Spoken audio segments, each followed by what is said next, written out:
Alright guys, we're back again with another video with SDI. So this is actually my last class for this degree program, and I just want to throw out there that this class calls for like a video assignment every week, and these video assignments have a lot of talking points. So I'm going to try to fit all the talking points into the allotted time slot that we're given for these assignments. Luckily, part one of this assignment is something that I've done more times than I can count. So I'm just going to dive into, field stripping and disassembling the AR-10 that you've seen me build. And we're going to clean it and then reassemble it. And we're going to do a little functions check. And then, yeah.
My next talking point is really just ammunition, particularly ammunition-induced malfunctions. Now, as for the AR platform goes, there's a lot of different ammunition out there that can cause you problems in different ways. A big rule of thumb is don't shoot other people's reloads, especially if you don't know them.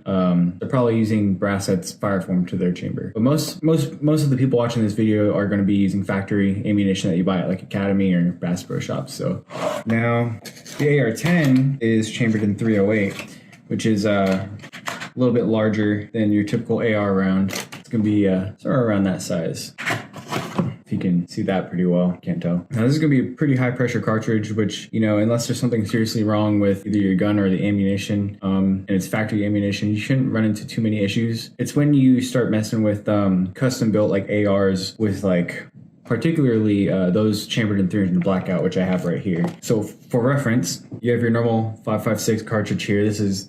These two cartridges are my reloads. This is like your typical 5.56 223. This is technically 223. Then you have your 300 blackout, which is just a necked down 223 with a 30 cal bullet in it. So bullet diameter, projectile diameter is going to be the same as a 308 because 300 blackout is 308 basically, just in a 5.56 casing.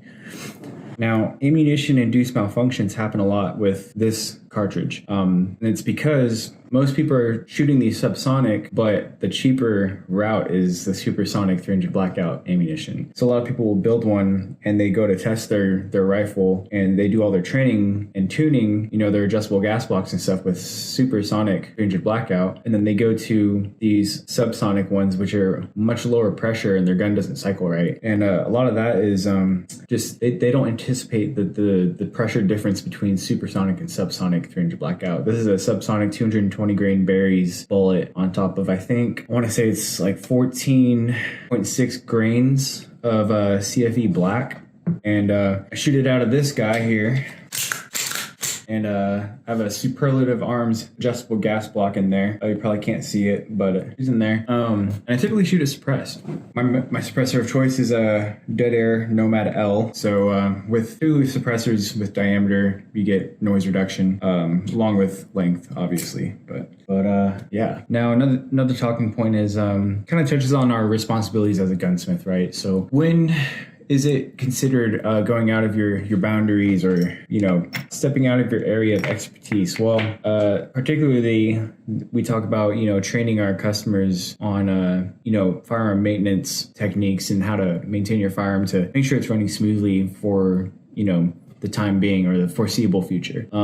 But what about other things like other shooting principles or shooting fundamentals for your customers? Well, I feel like if you have the knowledge in it, then you should spread it, because a lot of people, they don't get any training and they own firearms and they don't even know the fundamentals yet, which could both be useless to them but also unsafe. So yeah, I think teaching or spreading information on the fundamentals of shooting is pretty important, even if it's not, your job. I mean, if you're just a gunsmith, I mean, you could be doing somebody a favor or even saving their life. Yeah, as far as grip and stance go, I mean, it really depends on the shooter, because from what I've learned is, competition shooters are going to have a different grip and stance than, special operations, troops or like infantry troops in the Army and whatnot. I have a lot of friends that are JTACs in the Air Force, and they've taught me like what they've learned, what the Air Force has taught them. And it's different from what I've learned, because everything I've learned is from, competition 3-gun shooters. So, you just gotta know what you're talking about, really. And lastly, I mean, going back to like the 300 blackout cartridge, right?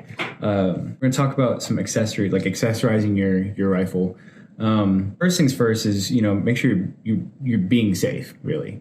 Wearing like the proper PPE, making sure your gun's loaded, all your live ammunition is like elsewhere whenever you're doing maintenance. Sometimes when modding your firearm might be necessary is, maybe you've had a 300 blackout, and you've been shooting it for so long. You buy a suppressor, you wait like the 8 to 12 months for your suppressor to come in. You finally have it, and you throw the suppressor on. It's like overgassed, and you're just running all the same parts that you've had on this thing since you built it or bought it, whatever it be.